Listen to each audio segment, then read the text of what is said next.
Pierre-Emerick Aubameyang ou Iliman Ndiaye, qui est votre homme du match ce soir? Habillage à la Marseillaise. Ludo. Je vais chanceler ce soir. Chancel Bamba pour vous? Ouais. C'est bien, j'ai pas du tout proposé l'un des deux, mais. Bah oui, mais je fais ce dans les deux. Ok, Ludo, Mbemba. Dave. Je suis discipliné, Ndiaye. Timothée. Aubameyang. Ok, Obama. Seb. Ouais, bon, on m'avait dit qu'il fallait répondre aux questions que je dis Ndiaye. si on peut dire Jean-Pierre Papin, il n'y a pas de souci. Vous savez, Gattuso ne comprenait pas l'écho visiblement non plus, et il ne comprend pas non plus. Ludo, je suis un artiste. C'est un peu comme ça. On a un duel là, non? Ouais, on peut, hein. On peut y aller? Allez, faire- c'est parti, duel, jingle. C'est dommage, ça aurait pu faire. Alors, faire duel. Timothée Triel. Aubameyang, face à qui? Dave Mais oui, Dave. ou Seb? Dave, très bien. Ouais, il est motivé. Allez, Timothée face à Dave. J'ai peur de Timothée. Attendez, ça fait une demi-heure qu'il écrit une thèse. je sais pas ce qu'il fait le type, mais il m'inquiète. Non, la semaine dernière, il disait que c'était ses mémoires et j'ai hâte de les lire. Timothée, vous attaquez, vous ouvrez le bal avec Pierre-Emerick Aubameyang. Vous avez 30 secondes pour convaincre. Alors évidemment, j'ai vu moi aussi l'excellent match d'Iliman Ndiaye et peut-être que ma perception elle est un peu tronquée par le début de saison. C'est juste que je vois en Pierre-Emerick Aubameyang ce joueur qui tient cette équipe, ce joueur qui fait que cette équipe elle n'est pas à la cave, qu'elle est encore qualifiée en Coupe d'Europe et qui est encore là aujourd'hui pour marquer un doublé. J'ai trouvé Iliman Ndiaye très intéressant, j'attends confirmation. Aubameyang lui est à la hauteur du maillot de l'Olympique de Marseille et ce depuis plusieurs semaines. C'est pour ça que je l'ai choisi. Vous avez encore 5 secondes? Je les garde. Vous les gardez. C'est parti. Oui, Timothée juge la saison et là, ça devient un autre débat. On va rester sur celui-là. Ce soir, c'est Iliman Ndiaye qui, je trouve, a survolé les débats. C'est lui qui a tout déclenché. C'est lui qui a emmené cette OM par ses prises de balles, par ses dribbles, par ses différences. C'est lui qui remet l'OM dans le coup avec ce but qu'il se crée quasiment tout seul, ce dribble avec cette frappe sous la barre. Je l'ai trouvé physiquement très au point. Je l'ai trouvé dans toutes les zones très très bon. Même défensivement, il a fait des retours très intéressants. Aubameyang a été très bon, il a fait son boulot, mais Iliman Ndiaye ce soir, c'est la star. 5 secondes, Timothée? J'ai aimé la capacité d'Obama à assumer ses responsabilités, notamment sur le penalty, mais aussi tout au long de la rencontre. Bravo, vous votez pour Dave ou Timothée sur l'équipe Connect. Vous flashez avec vous scannez même avec votre iPhone ou votre autre marque Samsung, Alcatel, ce que vous voulez. C'est ça, vous allez citer 3 marques. Président, votre arbitrage, Ndiaye ou Aubameyang ou un autre? Ou Chancel. Ou Chancel. Non, si on parle du duel et du match de ce soir, je veux dire, Aubameyang ne me surprend pas. Je veux dire, sur son match, je veux dire, on sait ce qu'il est capable de faire, il le montre et il le prouve. Il a les épaules larges pour assumer ce qu'il doit faire à Marseille. Sur le match d'aujourd'hui, ce qui est surprenant, c'est la résurrection de Ndiaye. En plus, il a été performant. C'est pas la question, Raymond. Mais non, mais je veux dire, C'est qui est l'homme du match? Bah pour moi, qui tu vois dans ce match-là, qui transforme l'OM, c'est lui déjà, c'est le premier but.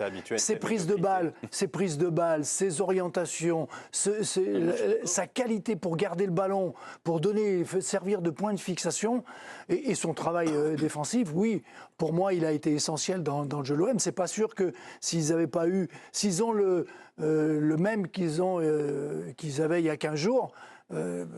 Peut-être que Aubameyang n'aurait pas été performant non plus. Donc voilà, je mettrais plutôt Merci. Ndiaye. On peut comprendre un peu ce soir, Sébastien, pourquoi Marseille est allé chercher ce joueur avec ce qu'il nous a montré sur cette rencontre, techniquement. C'était l'absurdité de ce que l'on voyait depuis le début de saison. C'est-à-dire que c'est un joueur qui est plutôt à l'aise à ce poste-là. Donc si vous prenez un joueur, c'est pour le faire jouer au poste où il est à l'aise, surtout quand vous le payez cher. Donc quand vous le mettez sur un côté, alors il a une part de responsabilité, parce qu'on a toujours une part de responsabilité, mais enfin, ça n'avait aucun sens.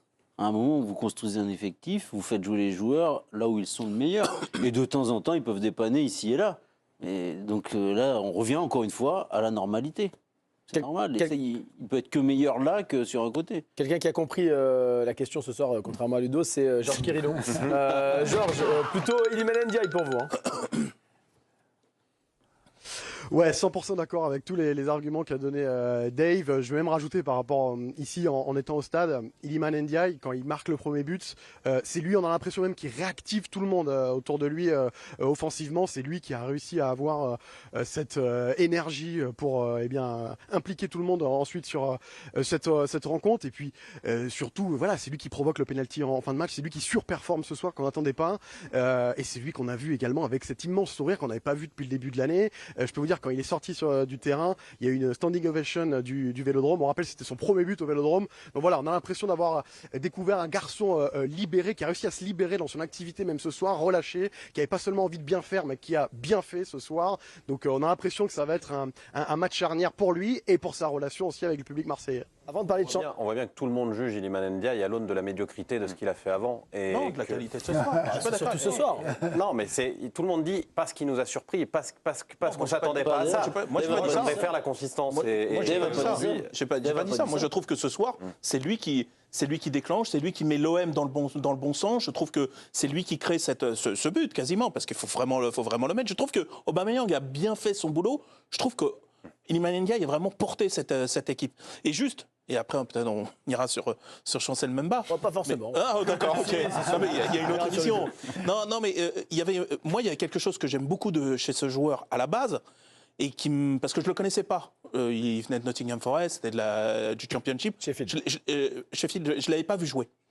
Et quand je l'ai vu, je me disais, mais il a une super qualité de prise de balle. Moi, je suis très sensible à ça, parce que ça te dit quand même la qualité du joueur. Et je ne comprenais pas comment, avec cette qualité de prise de balle, ce rapport au ballon, parce qu'on voit qu'il est facile, il a des appuis, il a quelque chose. Perte de confiance. Ouais, peut-être, mais dès le départ, c'est-à-dire que tu voyais. Alors, au début, c'était un surcroît de pression, parce que le côté. Il s'est vite blessé aussi. Voilà, il y a eu un peu tout. Je pense qu'il avait lui-même mis des attentes, il y a eu cette espèce de truc, les jongles à la gare Saint-Charles, etc. Mais je trouvais qu'il y avait un décalage entre cette qualité qu'on lui voyait dans les premiers gestes, dans le premier contact avec le ballon, et derrière ce qu'il en faisait. Pour moi, c'était paranormal qu'il soit aussi médiocre. Avant de parler de Chancel Mbemba, Ludo, un mot sur Iliman Ndiaye ce soir. Vous avez aimé son activité au milieu de terrain, et d'ailleurs, on a vu une superbe action où il fait un contrôle orienté, où il embarque plein axe, là. Oui, exactement. C'est qui part à droite, lui part à gauche. C'était assez magnifique. Il a massacré quasiment à lui tout seul l'arrière-garde montpelliéraine, et rien que pour son premier but, rien que pour son contrôle orienté. C'est un geste qui apparaît comme ça, vous vous dites, ça coule de source. Faire un geste comme ça dans la surface de réparation où il embarque quasiment Sakho, parce que Sakho, on le voit, il est complètement pris au dépourvu, dans les 5,50 pourtant, quasiment au point de pénalty. Son contrôle, il est sublimissime. Et puis oui, après ça a enchaîné le reste, c'est-à-dire qu'il a démoli à lui tout seul entre les lignes, il a cassé les lignes, il a cassé beaucoup de choses dans la défense montpelliéraine. Malgré toute l'affection que j'ai pour Aubame, je trouve que ce soir, si on doit citer un homme, ça serait plutôt lui. Et Chancel Mbemba, c'est vrai qu'on avait plus vu Mbemba à ce niveau-là. Ce type est une perle, en fait. Depuis pas mal de temps. Ce type est une perle. Depuis Tudor. Depuis dans Tudor. le même fonction. Une perle, c'est une pépite, en fait. Quand il est bien utilisé, bien coaché. C'est un rouleau compresseur, il est surprenant de technicité. Ce deuxième but qu'il offre sur un plateau d'argent à Aubameyang, il est juste dingue. Il est au départ de l'action, il fait un relais magnifique. Et là, on a peut-être trouvé un tandem. On cherche souvent des binômes sur les côtés. Et c'est Klose qui doit peut-être se poser des questions peut-être ce soir, parce que ça a vraiment bien fonctionné. Et dans le sens où il a été un apport offensif. On lui connaît cette folie, mais il a dû compenser aussi. Sarr, il a joué lié droit ce soir. Il a pas vraiment. Donc ça veut dire que lui, il a géré tout le couloir droit quasiment, à lui tout seul. Or, il l'a extrêmement bien géré. Donc, après, pour nuancer, il n'a pas été grandement embêté non plus par les attaquants montpelliérains sur son côté. Il y a eu quelques situations de contre-attaque où il faut avoir la lumière quand même pour pas. Quand vous avez Altamari qui déboule plein fer à 32. Oui, mais il faut faire les compensations. Il faut faire les compensations parce que vous avez des joueurs qui s'engagent sur Altamari. Donc derrière, il faut venir resserrer, il faut faire les compensations, il faut être intelligent. Et ce soir, il fait un match quasi parfait. Et puis, je sais pas, il dégage quelque chose. Moi, j'irai pas jusqu'à dire que c'est le Basile Boli, mais je trouve qu'il a. Vous savez, cette sympathie, cette aura, ce truc. Je trouve qu'il colle bien ce club.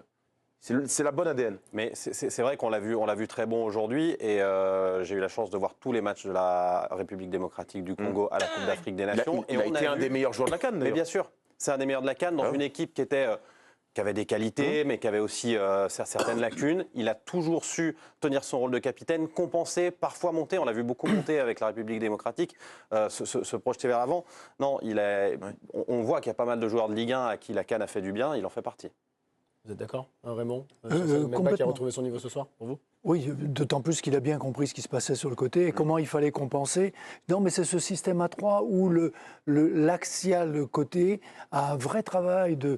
Il faut aller sur le côté, il faut boucher, il faut se déplacer de l'autre côté, il faut lâcher carrément. Et c'est vrai, la restriction, je dirais, c'est que Montpellier attaquait beaucoup plus côté droit. Tamari, ouais. Donc son côté gauche, il n'y a pas eu de situation réelle. Ils auraient pu, entre Sarr et lui, l'utiliser un peu mieux. Et ils ne l'ont pas fait parce que ça attaquait de l'autre côté. Mais il s'est compensé ça. Et c'est vrai qu'à la CAN, je l'ai vu aussi, c'est le patron, quoi. C'est le mec qui anime, qui entraîne, qui est le vrai capitaine de cette équipe-là. On ferme la parenthèse Mbemba, on reste sur Aubameyang Ndiaye. Le duo en attaque est tout trouvé pour vous, Sébastien, maintenant, alors qu'il y avait Moumbagna qui s'était un peu mêlé maintenant à ce trio pour essayer d'avoir une place devant. Il a été utilisé par Gasset contre Shakhtar.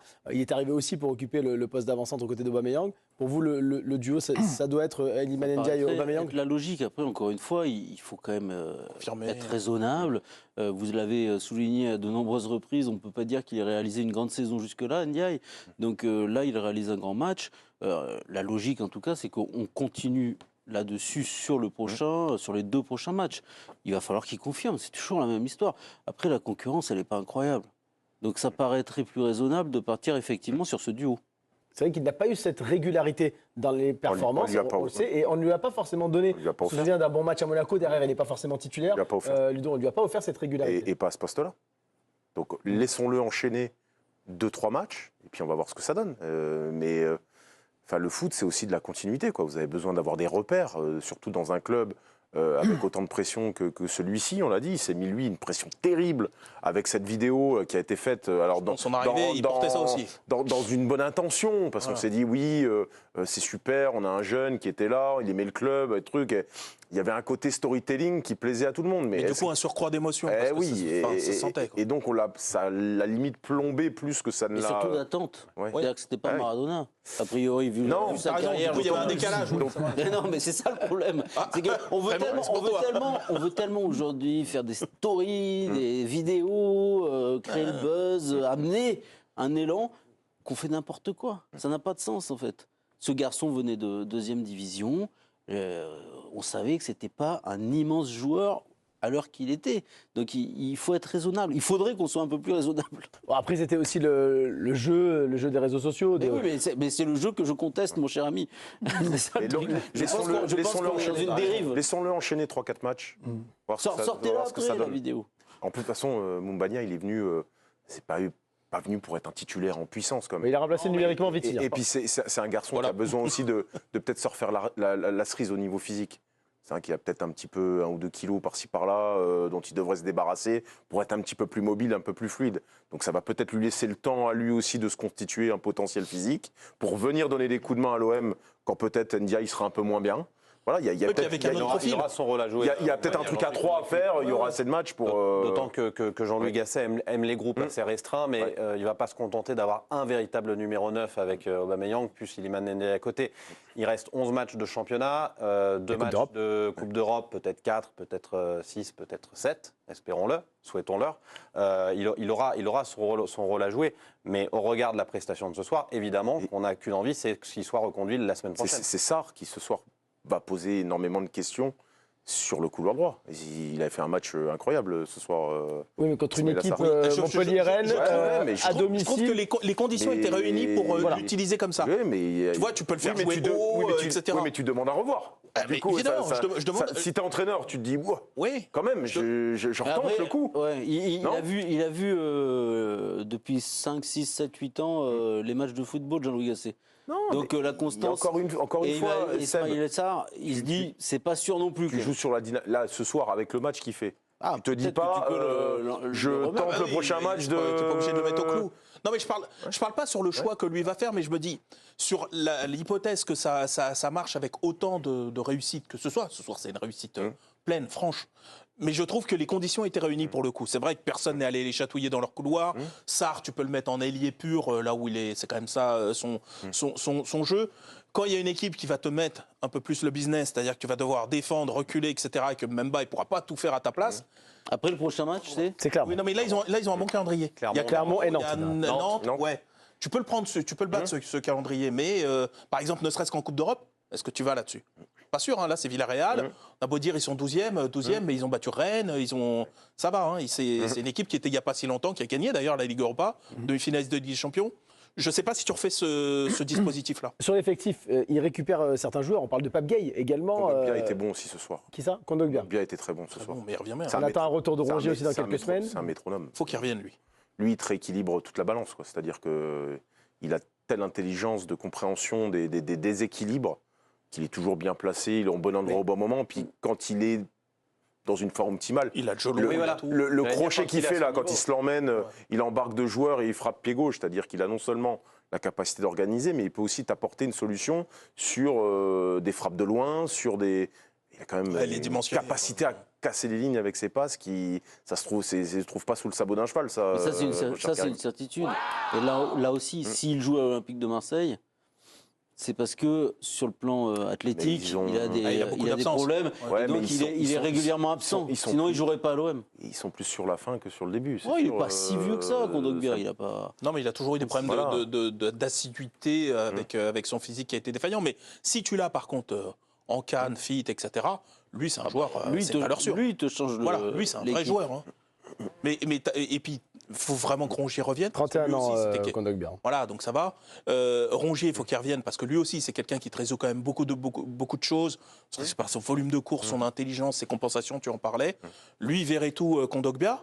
Là, on parlait de la qualité de l'effectif de l'OM. Ouais, mais tu perds ta créativité que tu as avec Harit aussi. Avec Harit. Oui, avec ouais. Harit, oui, Eh mais oui. ça dépend peut-être du Donc ça aussi, du quand il va y contexte. avoir plus de monde, Ouais. Il faudra faire trouver des le choix. bon, Puis en la fonction bonne de pièce du l'adversaire puzzle aussi. aussi. Parce que, ouais. Parce que Harit, il t'amène aussi pas mal de choses dans sa capacité à être. Il est mobile, donc il est quand tu es défenseur, quand tu joues contre lui, tu es toujours, Ouais, t'as mal au toujours corps, en mais il peut alerte, entrer dans la concurrence avec tu regardes Emiliano toujours dans ton Suri, dos. Il a ce que. Il n'y a pas beaucoup de milieux. C'est qu'il amène, il avance, Ouais. hyper fort. C'est pas juste un jeu de passe, Non, non, non, de position. Il est capable de. Il provoque, et c'est vrai qu'il y en a peu qui font ça Il y maintenant. il y en a peu qui font ça. Et ça fait la différence parce que ça crée des espaces. Et ce jeu posé où les milieux, ils font je te la remets, tu me la remets, on la remet derrière, ben, ça ne fait pas avancer. Alors on dit ils sont bien, ils font leur boulot, ils perdent pas le ballon. Dans leur stats, ils n'ont pas perdu le ballon, mais il ne s'est rien passé du tout. Lui, il amène ça. Et c'est vrai que je suis d'accord avec toi, quand tu auras la concurrence, que les autres seront revenus, comment tu équilibres ça, mais il vaut mieux avoir ces problématiques-là que de se dire comment on va faire et comment on va jouer.